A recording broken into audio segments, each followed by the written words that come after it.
복잡하고 어려운 뉴스 제가 쉽게 풀어드리겠습니다. 문현진의 뉴스창 시간입니다.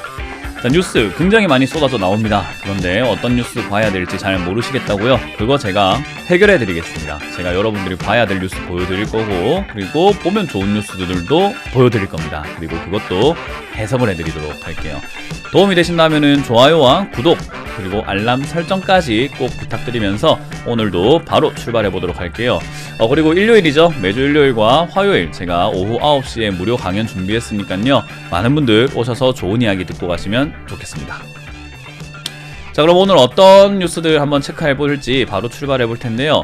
일단 지금 이제 옐런 의장입니다. 옐런 의장이 전 의장이죠. 이제 옐런 전 의장이 미국 재무부 장관 후보자가 되었는데 이제 바이든 정부가 들어서고 있습니다. 그러다 보니까 바이든 정부가 들어서면 도대체 어떤 일들이 발생이 될까? 좋은 거 아닌가? 트럼프 대통령 어디로 튈지 몰랐었잖아. 근데 이제 바이든 대통령은 정치 구단이잖아. 그러니까 괜찮지 않을까라는 그런 뉴스들과 그런 분석들이 많이 쏟아져 나오는데 저는 약간 다르게 생각을 하고 있습니다. 뭐 다르다라기보다는 반대편 생각을 하고 있는 거죠.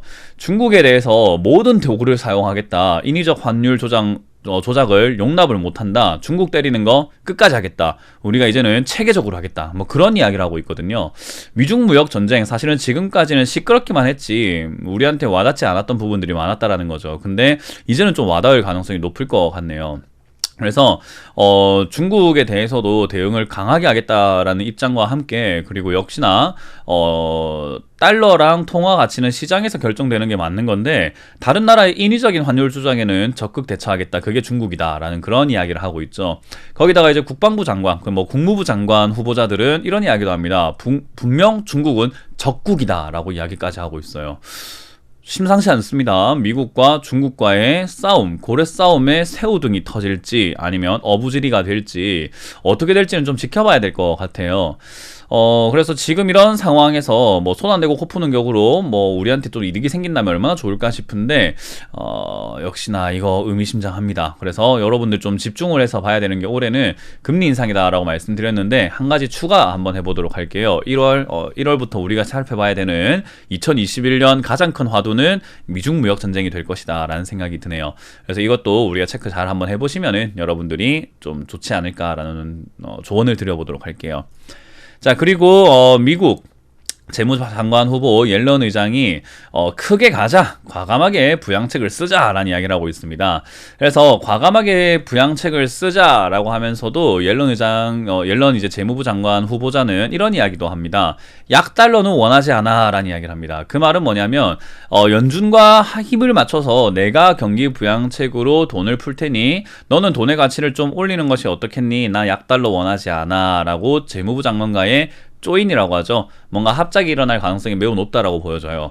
지금까지는 사실 이런 변수들이 없었기 때문에 뭔가 변수가 없었다라고 한다면, 변수가 없다고 한다면 돈이 생각보다 많이 안 풀리고 경기 부양책이 늦어진다고 한다면은 금리 인상 좀 안 할 수 있어라고 이야기를 한 건데 이제는 뭔가 변수들이 생기죠. 그래서 그런 게 생긴다고 한다면 금리 인상 생각보다 빠르게 할 수도 있는 거야라고 하는 것이 연준의 입장이거든요. 그래서 지금 아무래도 그런 부분들에서 돈을 크게 풀자라고 하는 것은 이제 국가 입장에서 돈을 크게 풀자라고 하는 거고요. 이런 상황에서 연준이 해야 되는 것은 돈의 가치가 너무 휘청거리지 않도록 약달러로 인해서 미국이 뭔가 좀 훼손되지 않도록, 미국의 경제에 충격이 가지 않도록 하는 것이 연준의 역할입니다. 아마 잘 쿵짝에 맞을 것 같아요. 우리 과거로 돌아가 보면은 트럼프 대통령은 연준에게 금리 내려야 돼 뭐 이런 느낌으로 이야기를 했다라고 한다면은 바이든 대통령과 연준 지금 재무부 장관 옐런 전 의장은요 조금 이제 잘 이야기를 하면서 조율을 하면서 긴밀하게 이야기해 나가면서 금리를 올리고 내리고를 잘 할 것 같다 생각이 듭니다.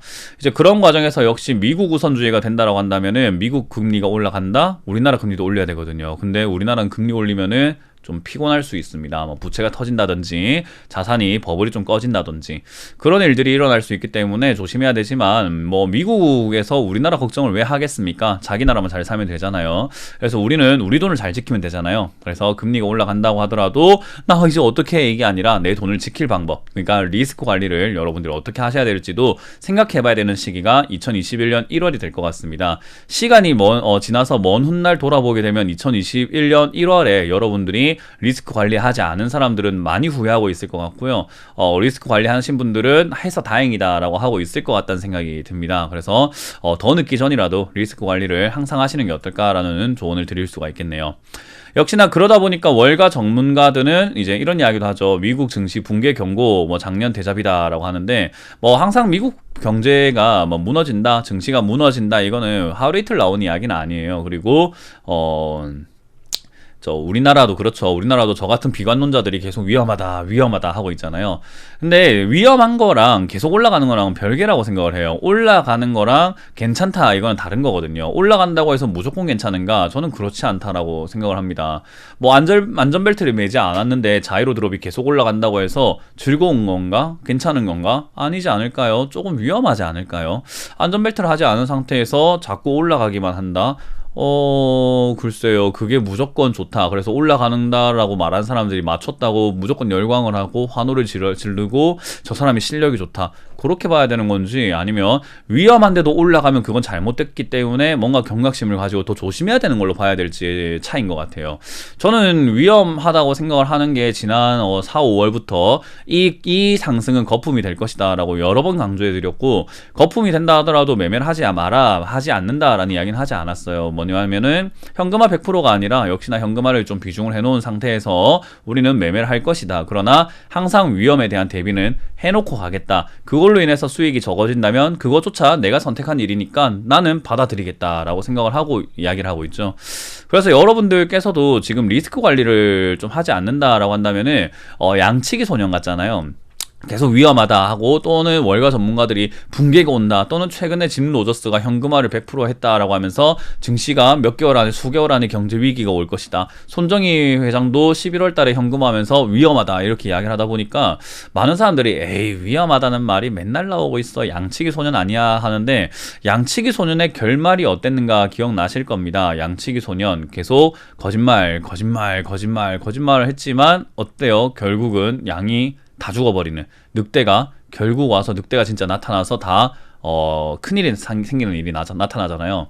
저는 그렇게 생각을 해요. 이 위험이라고 하는 것은 거짓말이 아닙니다. 정말로 위험한 건 맞아요. 근데 위험한 걸 모르고 생각하고 투자하시는 분들이 조금 경각심을 가져야 된다라는 그런 신호지 않을까 싶습니다. 경고인 거죠.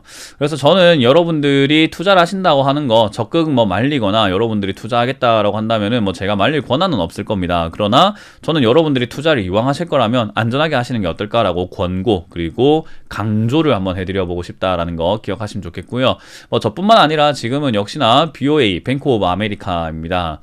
뱅크 오브 아메리카도 금리 인상과 거품을 우려하고 있으니 좀 조심하시는 게 어떻겠느냐라는 이제 경고를 서서히 내기 시작을 하죠. 우리나라 증시는 아직까지 가자 하고 있기 때문에 이렇게 좀 선진국 다운 면모를 좀 보여줘야 되지 않을까. 좀 이렇게 투자자들이 경각심을 가질 수 있는 이런 자료들과 지표들도 좀 제시해야 되지 않을까 싶습니다. 자, 어찌됐든 지금 이런 부분들에 있어가지고 우리가 인플레이션 우려에 언급한 비율이 17%에서 42%로 지금은 점점 증가하고 있거든요. 그래서 이렇게 좀 위험에 대한 신호가 많이 나오고 있을 때는 증시가 빠지든 아니면 위험하지만 더 가든 일단은 조금 한 발 빠져가지고 관망하면서 약간 리스크 관리하면서 투자하는 게 맞다 생각이 드니까 그 점 참고하시면 어떨까 싶네요.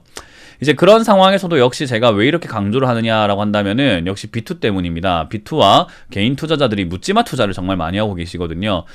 꾸준히 시청을 해오고 계시거나 실력이 좀 있으신 분들은 스스로가 리스크 관리를 좀 일부러라도 좀 더 하고 계실 거고, 또는 상승을 외치고 계신 분들, 낙관론자분들도 제 이야기를 듣다 보면은 그래, 제 말도 일리가 있는 것 같아. 그러니까 조금 내가 리스크 관리를 조금이라도 더 한번 해보자, 약간이라도 좀 하자라고 이렇게 어떻게 보면은 생각을 바꿀 수가 있는데, 그렇지 않은 분들은 에이 쟤 틀렸어, 맨날 위험하다니 간다, 내가 몰빵할 거야, 무조건 살 거야, 야 간다고 하는 사람들이 많네, 저 사람들 추천하는 급등주 사야지, 약간 그런 식으로 묻지마 투자 형태를 하시는 분들은 조금은 조심하셔야 되지 않을까. 그런 분들이 정말 많거든요. 그래서 지난 반대 매매가 지금 14일에 갑자기 증시가 한번 툭 떨어졌을 때 반대 매매가 387억 원을 기록을 했다고 합니다. 이게 금융위기 이후에는 최고치라고 하죠.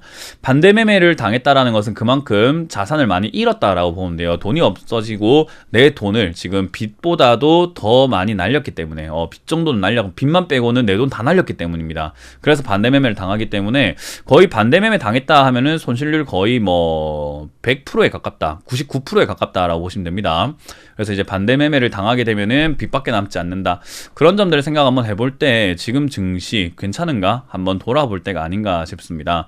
역시나 1월 14일 뿐만 아니라 지금 1월 들어오고 난 다음에 증시가 고점 신호들을 굉장히 많이 보내고 있어요. 이 고점 신호가 뭐 기술적 분석이기도 하기 때문에 정말 꾸준히 고점이 될지 아니면은 조금 고점을 만드는 척 하다가 다시 또 한 번 더 재도약하면서 상승할지는 아직은 모릅니다. 그러나 이렇게 좀 고점을 신호를 주고 있다라는 것은 좀 신호를 무시하면 안 되지 않을까요? 그럼 신호 위반이 되잖아요. 그래서 조금은 늦게 가더라도 신호를 지켜가면서 가는 거 어떨까라는 조언을 드려볼 수 있는 시간이었던 것 같습니다.